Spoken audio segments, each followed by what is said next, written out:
Welcome to World's Finest, the weekly DC Comics review. I am Phil, your Batman, and, well, Superman's off doing something. Tyler's not here, so hopefully he's going to send me some audio on two of the books he read and reviewed. So if I get that from him, I'll probably save it for the end of the pod.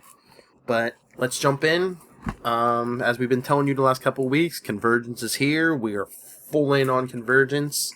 So, the first two books I'm going to review are brought to you by Channel 52, the DC podcast. All these podcasts you can find on the Southgate Media Group. But like I said, these first two books are brought to you by Channel 52, the DC podcast. First is the main Convergence book, Convergence number 2. We see more with the Earth 2 heroes on the planet with Telos. And they escape him, and they go looking for help. We see the Earth 2 Dick Grayson and the Earth 2 Batman, who is actually Thomas Wayne, Bruce Wayne's father. They find their way into the Batcave of Bruce Wayne. It looks like Bruce Wayne, who ran Batman Incorporated, our Batman from right before Flashpoint and the New 52. He gives Thomas and Dick some equipment and wishes them luck. I don't know why he doesn't go with them to help, to not only save his world, but all the worlds that are there. And the new player enters the field at the end. The rest of the Earth 2 heroes find someone named Deimos. I don't know if he's Telos' enemy or what he is, but I'm sure he's probably going to be a key player in the game, seeing as how this is only the second issue, and I believe we're going to be 8 issues on the main Convergence book. But let's get into the tie-ins, because I've been enjoying the tie-ins more than the regular book. Not that the main book isn't good, but I really like the tie-ins, because I like where they've been going with past storylines instead of the New 52. As you know, I'm not a big fan of the New 52, but I still read it. But most of the Convergence tie-in books this week are set, well, the worlds are set where the heroes were in the 1990s, right before or around the 0 Hour storyline. Like last week, all of them were set in the 2000s, like probably around 2011, right before Flashpoint. Well, all these books take place right before 0 Hour, or during 0 Hour. The first book is Green Lantern Parallax number 1. In this, we see Kal Rayner right after he's gotten the Green Lantern ring and lost his girlfriend, Alexandra DeWitt. And we also see Hal Jordan in prison because with the dome up, Hal has lost all his Parallax powers. And I guess what they've alluding to in this is that it was the power driving Hal Jordan insane, so he's all remorseful about killing a bunch of Green Lanterns and destroying the Green Lantern Corps as a whole.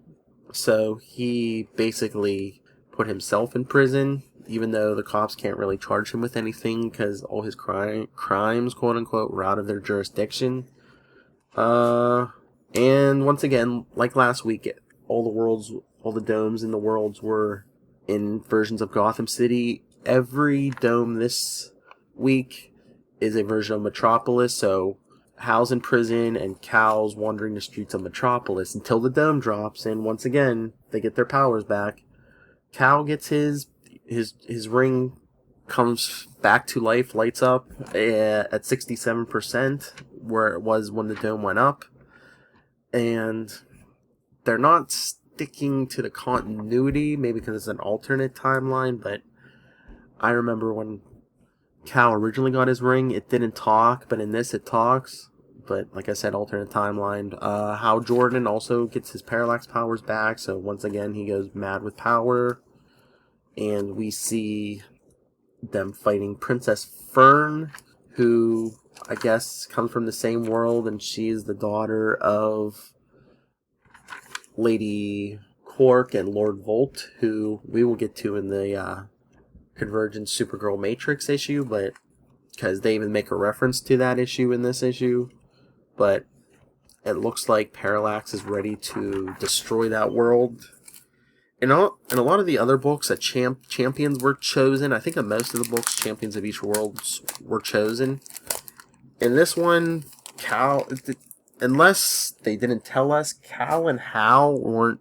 None of them were really picked, so I don't know if they're gonna have to team up for survival. But I'm sorry, I forgot to rate some of these books. The Convergence #2, I will give a 4.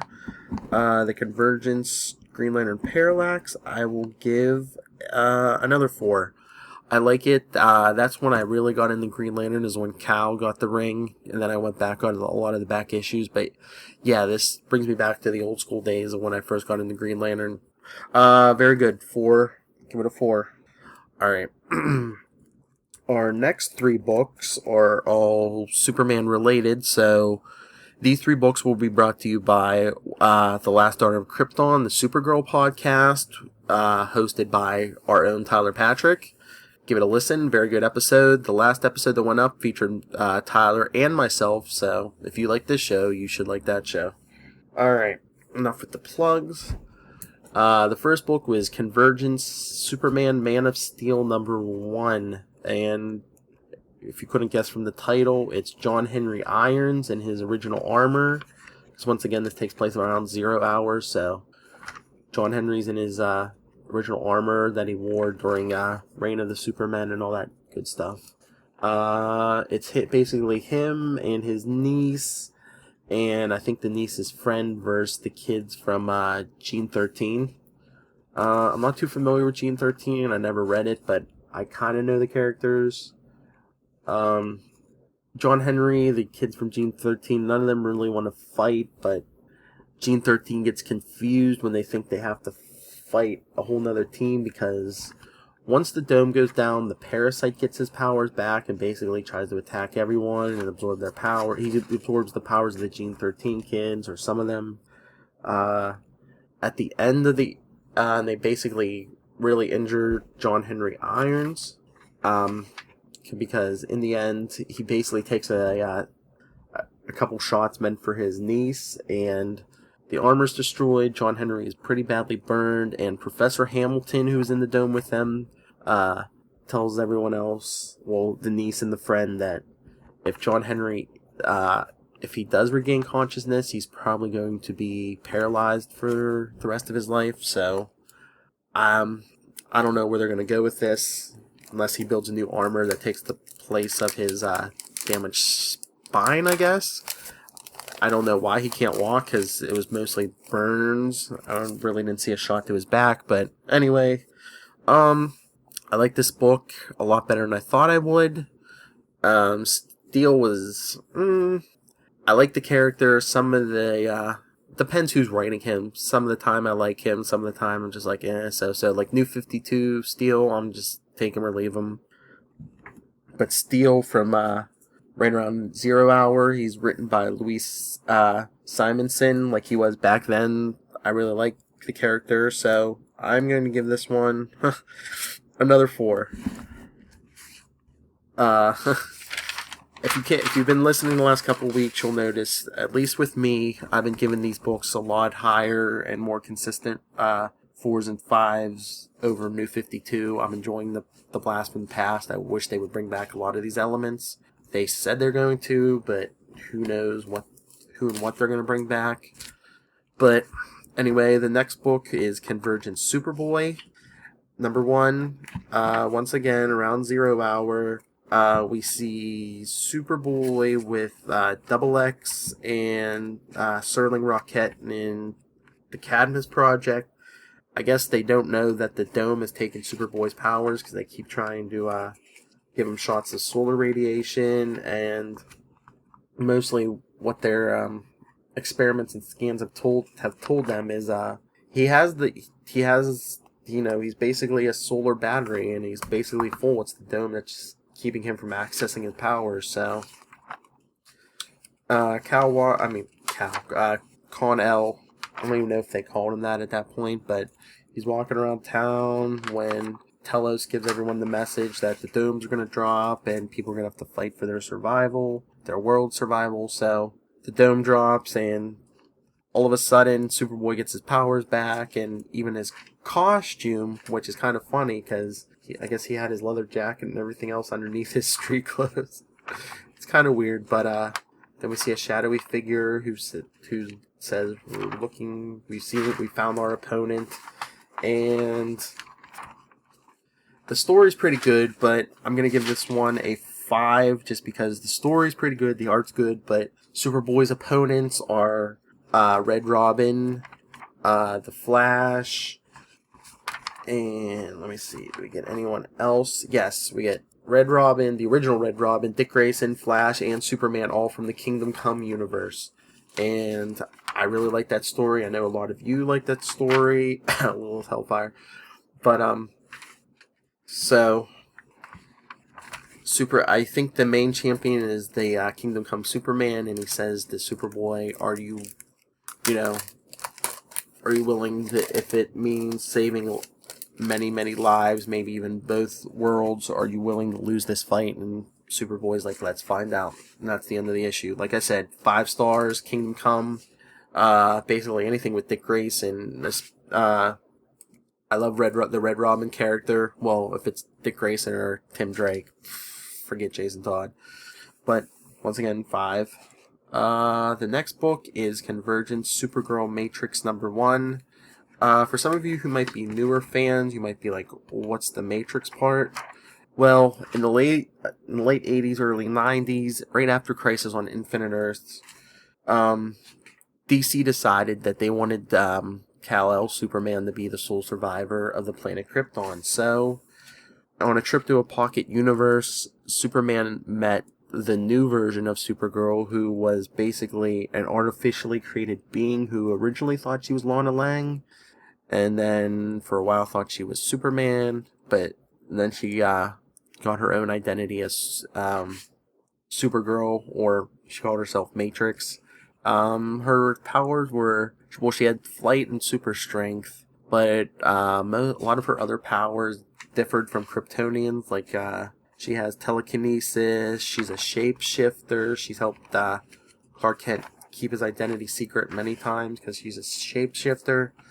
And she was dating Lex Luthor when there was a time in the early 90s where Lex faked his death.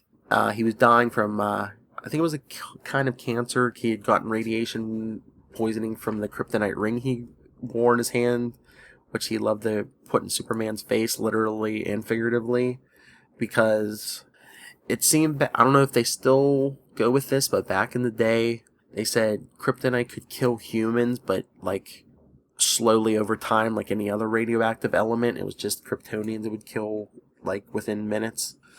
But anyway, Lex fakes his death, has a younger body clone for himself, and that has flowing red hair, and he comes back. He claims he's his own son. He says, I'm Lex Luthor Jr. Well, until everyone figured out that he was the original Lex, he and Supergirl dated.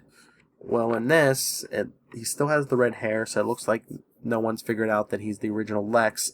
I don't know, it's kind of hard to tell if anyone's figured it out, because, until the jig was up, he seemed pretty lovey-dovey with Supergirl, the Matrix Supergirl, but in this issue, he just keeps calling her useless protoplasm, and you're stupid, and you need my help, blah, blah, blah, blah, blah. It got old with him.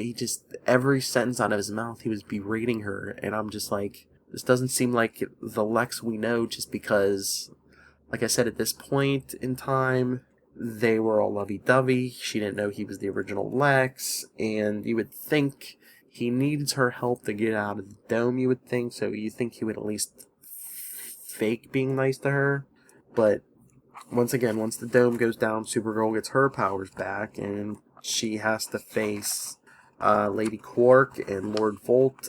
If you're saying who is Lady Quark, you would know her best from Crisis on Infinite Earths. She was from an alternate reality that got wiped out, and she basically was like Power Girl. She was put in our reality, but she basically had no home, no origin. Trying to remember. I don't know her final fate. She might have gotten killed off before New 52, but now with the whole Convergence thing, I'm assuming her original Crisis on Infinite, pre-new Crisis on Infinite Earths universe is back, and that's where she's from. But they decide to pick a fight with Supergirl, and she basically takes Lord Volt out with one punch. Lady Quark and Lord Volt, I guess, they claim their marriage is just one of convenience, I guess, just for ruling the throne of their world. It seems like maybe neither one of them, or shall we say heterosexual, but so Supergirl takes out Lord Volt with one punch, and then when Lady Quark tries to attack, she doesn't realize that this Supergirl isn't Kryptonian, so she holds her in place with her telekinesis and sends her flying.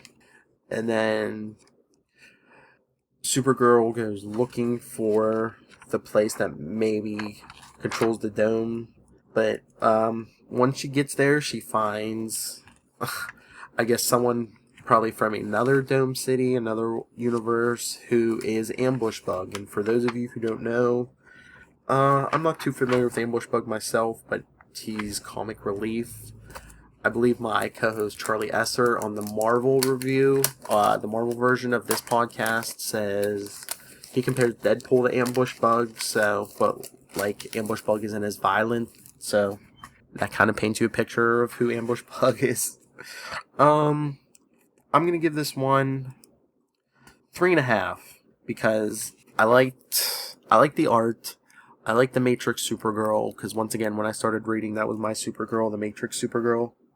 But just the whole, I don't know if there's too much comic relief. I don't think so. I think my main problem with this was just Lex berating Supergirl every second, every page, any page he was on talking, he was just berating her. It just became too much. So 3.5. If you like the Matrix Supergirl, pick up this issue, but the Lex was just too much. Alright, moving on. The next issue was Convergence Green Arrow #1. So this one will fall under the heading of the Flash Green Arrow section of our podcast. And this section is always brought to you by the Flash Arrow Power Hour. That's hosted by me, Tyler, and Zach. The Flashpoint and Queen Consolidated podcast, both hosted by Lilith Hellfire and Kelly DiMarzio. And the Fast Talkers podcast, hosted by Scott and Jeff. You should check all those out. Very good podcasts. But Convergence Green Arrow #1. So once again, everyone's domed in Metropolis. And once again, it's around 0 hour. So Oliver Queen, an older Oliver Queen, because pre-New 52, we had an older Oliver Queen, I think maybe in his 40s. But as in the original timeline, he meets his son Connor Hawke, but instead of slowly dragging it out over months, Connor just comes out and says, "Hey Dad, I'm your son." And you're basically keeping the peace in this version of Metropolis. And like I said, they finally meet, and they kind of, once this dome goes down, neither one of them has power, so that really doesn't affect them, except everyone's trying to leave town. Then there's a weird flash of light around them, so I don't know if they teleported, but they turn a corner, and they basically see a version of Black Canary, I believe, and another blonde who looks like she has a cybernetic eye. If she's appeared before, I don't believe I know her, but she has a cybernetic eye, and she calls Oliver Queen Dad. So I'm guessing she's some universe's version of Oliver Queen's daughter, which womanizer that he is, that's going to be very weird for him. I like this era of Green Arrow. It's right after the Mike Grell run, when he meets his son Connor. And I know Connor isn't everyone's favorite character, Lilith. But I'm going to give this one a 4. I really like it. If you're a Green Arrow fan, I highly recommend you pick it up. Alright, so we're down to the last 2 books I got. So, both Bat books. So, the final 2 books are brought to you in our Bat Books portion by Before the Bat, the Gotham podcast, where once again hosted by myself, Tyler, and Kelly. Alright, Catwoman #1. Once again, a Dome City of a version of Metropolis. that's been under the dome for a year. But this time, Selena Kyle was pulling a job in Metropolis when the dome went down. So now it's been a year, and she's basically the protector of Suicide Slum in Metropolis. And it looks like she's basically been spoiling the plans of Inner Gang and their leader, Bruno Mannheim. So I don't know if we're going to get more confrontation with Inner Gang and Mannheim. That could be interesting, but Catwoman goes in to free a bunch of doctors that Mannheim and Inner Gang have taken, chemists that were taken hostage by Inner Gang. And I guess they're cooking up drugs to sell to the people under the dome. But like I said, Catwoman's been... Well, I had this conversation with Kelly in the newest Before the Bat, so check that out. But the way I see it, Catwoman goes through her phases of being just a straight thief and villain, and then the next time they want to change her, she becomes an anti-hero. So I think you see both of this in this book, that in the beginning, before the dome drops, she's a thief working a job in Metropolis. Boom, the dome goes down, and then Selena becomes the anti-hero. But like I said, she's ruining Inner Gang's plans. Then the dome goes down, and we get the whole speech that if you've read Convergence 1, you know the speech. You have to fight to save your world. Only one world will survive, blah, blah, blah, blah. And Mannheim sees this also and tells Inner Gang to arm themselves and prepare. So I'm thinking we're going to see them again next month. But it seems like Catwoman's going to be the champion, but on the last page we see who she's probably going to have to confront. It's once again a Kingdom Come character, but this time it's Kingdom Come Batman. It seems like last week the Flashpoint characters were the big villains of the week. It seems like this week a lot of our villains are going to be Kingdom Come. Well, not villains, but the alternate champions are going to be Kingdom Come. So, like I said, I really like Kingdom Come. I like Catwoman as an anti-hero. I hate when they make her a straight thief. I love like I said, anti-hero. I love it. So Catwoman, Convergence Catwoman #1 is going to get another 5 from me. You want a 5 from me? Just throw some Kingdom Come characters in. Alright. And the last book I read was Convergence Batman Shadow of the Bat #1. For those of you not familiar with Shadow of the Bat, it was a book. It ran, I'd say, around 8 years, I think, because it was like the third or fourth Batman book that started in 1992. You know, it was companion to Batman Detective Comics, and I believe Legends of the Dark Knight was already around.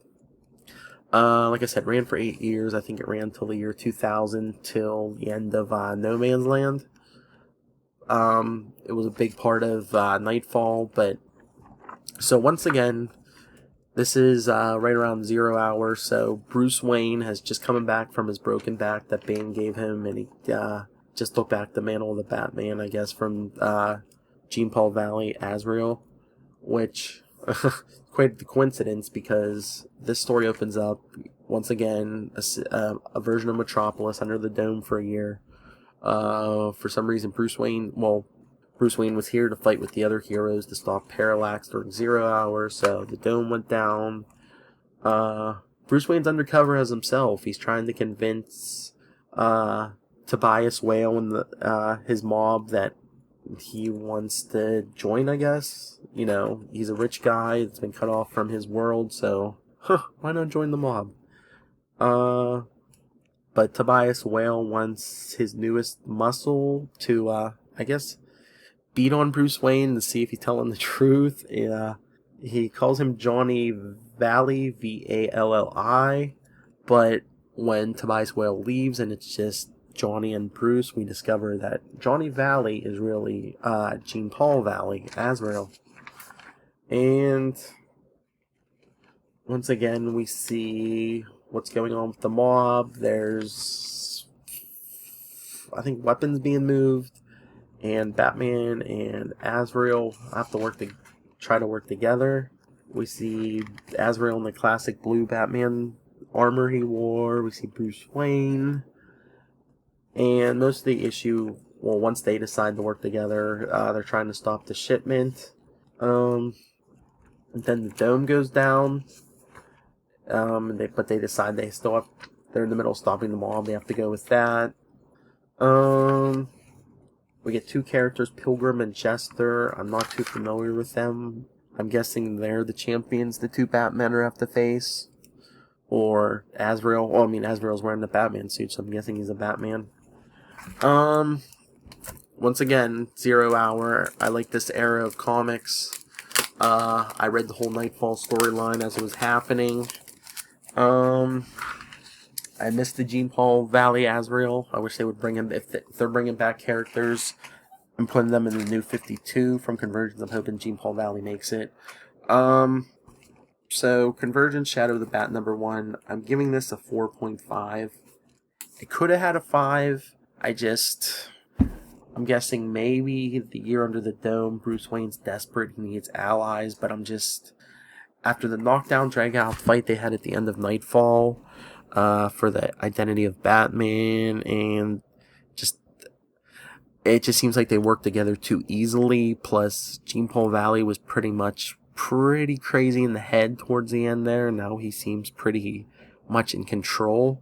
I mean, he eventually got his wits back, but well, it's been a year under the dome. Maybe he took some therapy, I don't know. Or some psychotropic drugs, I don't know. So like I said, pick it up. I gave it a 4.5 out of 5. It would have been a 5 just for that little plot point, but I mean, it's easily overlooked. So once again, Convergence Week 2, still better than the new 52 by far, in my opinion. But like I said, Convergence, it's here, it's great. Well, that's it for this week. Come back next week. We'll get into week 3 of Convergence. It should be Convergence #3, and I haven't looked at the tie-ins yet, but I'm sure it'll be pretty good. Like I said, last week it was in the 2000s. This week was the books from the 1990s, so I'm pretty sure next week is maybe the 80s books. But we'll get into that next week. Any questions on Convergence, comments, any DC news you want to share with us, you can get a hold of me. I am at NightwingPDP on Twitter, and you can email me, nightwingpdp@gmail.com, and you can get a hold of Tyler on Twitter at JTYPatrick, and you can email him, jtypatrick@gmail.com. And remember to like us on Facebook. We are on Facebook now. All you have to do is go to www.facebook.com/World's Finest Podcast. Please give us a like. We will share the links every week of the shows on there. Any comics related news from DC Comics we'll share on there. And well, that's it. Until next week, I am Phil, your Superman, and stay safe out there. Convergence is here.